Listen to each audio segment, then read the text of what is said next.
Well, well, as I said, it is clearly politically motivated. From the beginning, I have been saying the same thing, and it has been the modus operandi of Bharatiya Janata Party in any poll-bound state. So now Telangana is going to polls. The బిడ్డలు ఒక 4,000 మంది కూడా సోదరి మనులు ఉన్నారు. వారందరికీ కూడా mopeds, cold storage autos, ఏదైతే market ప్లేస్లో పెట్టి అమ్ముకోవడానికి మోడర్న్ ఎక్విప్మెంట్, కియాస్కులు, అంబ్రెలాస్, కొత్త కొత్త వలలు, నెట్స్, అట్లానే ఇవన్నీ ఇవ్వడం. People will certainly teach them a lesson. That is what I believe. Thank you so much. Jai Telangana. చెప్తే కదా ఇప్పటిదాకా ఇంగ్లీష్లో, తెలుగులో లాయర్లు ఎట్లా చెప్తే అట్లా చేస్తారు. Thank you. మనము కుల వృత్తులను ప్రోత్సహించి తెలంగాణ ఇంకా కొంత నిధుల్ని కూడా ఫిషరీస్ డిపార్ట్మెంట్లో మనము సంపాదించుకోవాలని చెప్పి, నిజామాబాద్ జిల్లాకు సాధించుకోవాలని చెప్పి ప్రయత్నం చేస్తూ ఉన్నాము. మీ అందరికీ తెలిసిందే, మనము కుల వృత్తులను ప్రోత్సహించి తెలంగాణ ప్రభుత్వం నుండి ఏవైతే ఉన్నటువంటి కులాలు వారి యొక్క స్కిల్ని దాన్ని అప్స్కిల్లింగ్ చేయడం ద్వారా, కొత్తగా ఏదో నేర్పించడం కాకుండా ఉన్న స్కిల్ని అప్స్కిల్లింగ్ చేయడం ద్వారా ఎట్లా గ్రామాల్లో సంపద సృష్టించాలి అనేటటువంటి అంశం మీద ప్రగతి సాధించుకోవడం జరిగింది. అందులో భాగంగానే మత్స్యకారులందరూ కూడా మరి ఉచితంగా చేపల విత్తనాలను పంపిణీ చేసినాం. దాదాపు గత 8 ఏళ్లలో మీరు చూసుకున్నట్టయితే 25 కోట్ల చేప పిల్లల్ని 22 కోట్ల రూపాయలతోని తెలంగాణ ప్రభుత్వం నిజామాబాద్ మత్స్యకారుల కోసం ఫ్రీగా చెరువులలో వేయడం జరిగింది. అట్లానే రొయ్య పిల్లల్ని మన గౌరవ ముఖ్యమంత్రి గారు అసెంబ్లీలో కూడా ప్రస్తావించిండ్రు.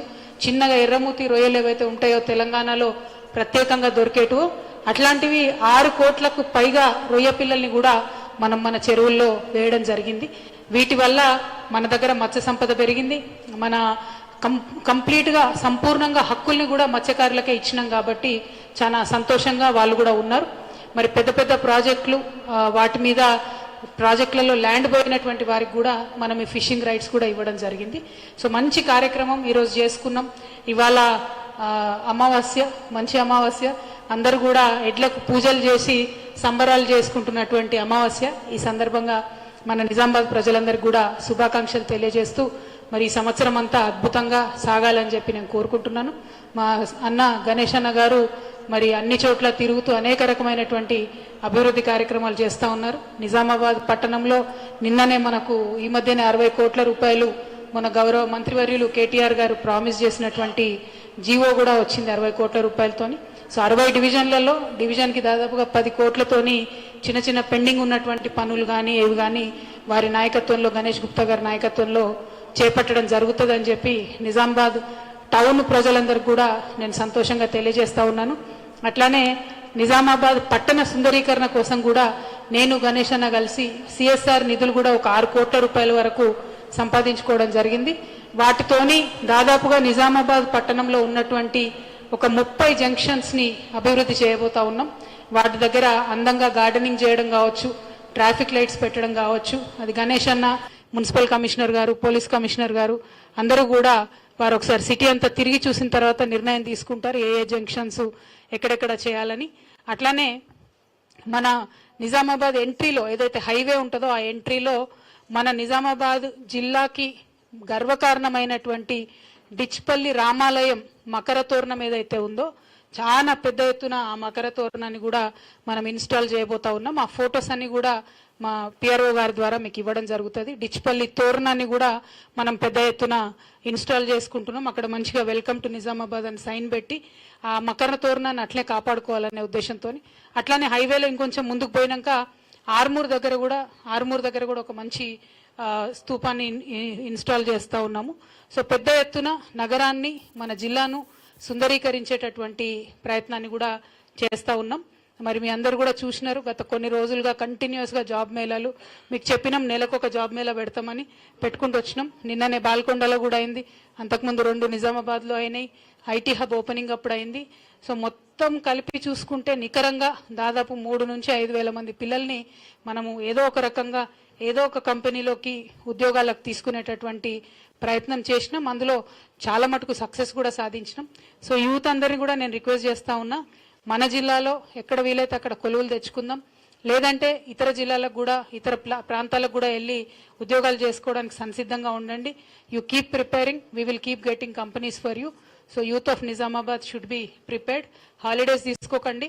మొదటి ఉద్యోగం వచ్చేంత వరకు కూడా కష్టపడి పనిచేస్తే తర్వాత కంటిన్యూస్గా ఉద్యోగాలు వస్తాయి. కాబట్టి యువత అంతా కూడా సంసిద్ధంగా ఉండాలని చెప్పి మీ అందరినీ కూడా నేను కోరుతా ఉన్నాను.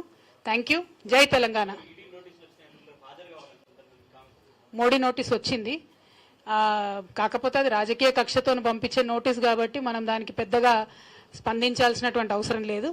మా పార్టీకి ఉండేటటువంటి లీగల్ టీంకి మనం ఇవ్వడం జరిగింది. ఆ లీగల్ టీం ఎట్లా చెప్తే దాని ప్రకారం మనము మెదులుకోవడం జరుగుతుంది. సో అది పెద్ద ఆలోచించాల్సింది ఏం లేదు. సంవత్సర కాలంగా టీవీ సీరియల్ లేక గుంజుతూనే ఉన్నారు దీన్ని. ఎలక్షన్లు వచ్చినాయి కాబట్టి మళ్ళీ ఒక కొత్త ఎపిసోడ్ రిలీజ్ చేయడానికి ఏదో ప్రయత్నం చేస్తున్నారు. So don't take it seriously. It is just political. We will take legal recourse. Thank you. Well, I received a notice. We from the party legal cell, we have given it to the party legal cell. We will go by their advice, and we strongly believe that it is politically motivated because of the charged up environment in Telangana, upcoming elections. I think I got a notice, but unfortunate it is in the last 1 year there is investigation happening. I don't know how long it will happen. I don't think even 2G spread for so long. So it is unfortunate, but yet it is political and highly politically motivated.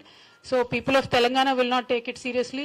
We will, as a party, as responsible public representatives, we will seek legal recourse. We have given it to the party legal team, and we will go by their advice.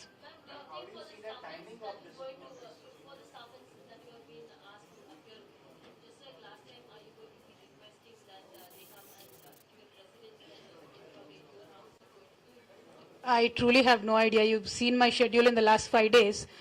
The moment we received it, we gave it to the legal team. So whatever they advise, we will follow through that.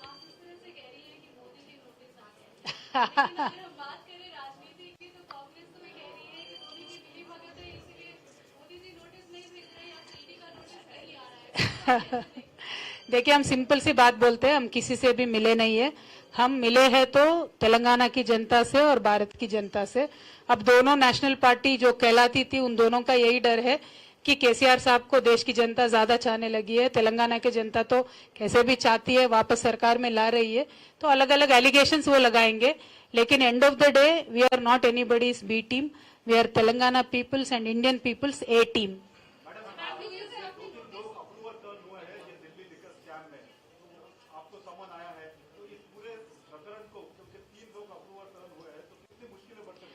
Brother, as I said, it looks like a TV serial, never-ending TV serial. So I have no idea what is happening with that. But end of the day, party legal team will advise us, and we will go through their advice. So it is not a big issue or a serious issue to be discussed. It is a politically motivated summon. We will take a legal recourse on that. But ma'am, how do you see this? Because recently when recent summons were issued, you went to the Delhi, you appeared for the questioning, and even after coming out, you stated that they made to sit be there, and you have made several comments attacking the BJP. And now again it's poll bond state, polls are nearer. So how do you see this? Basically, will you be attending it? And one side BJP is attacking, one side Congress is attacking.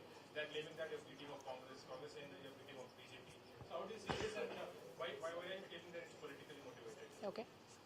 Ma'am, how do you see the timing of this summons? It's just coming at a time when the election campaign is at a crucial stage.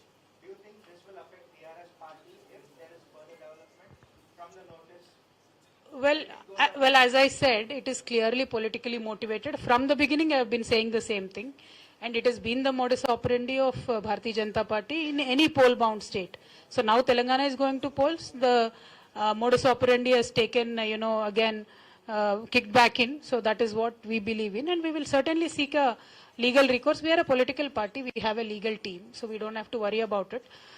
But people will see through this kind of operation by the Bharatiya Janata Party, and people will certainly teach them a lesson. That is what I believe. Thank you so much. Jai Telangana. చెప్తే కదా ఇప్పటిదాకా ఇంగ్లీష్లో తెలుగులో లాయర్లు ఎట్లా చెప్తే అట్లా చేస్తా. Thank you. మనము కుల వృత్తులను ప్రోత్సహించి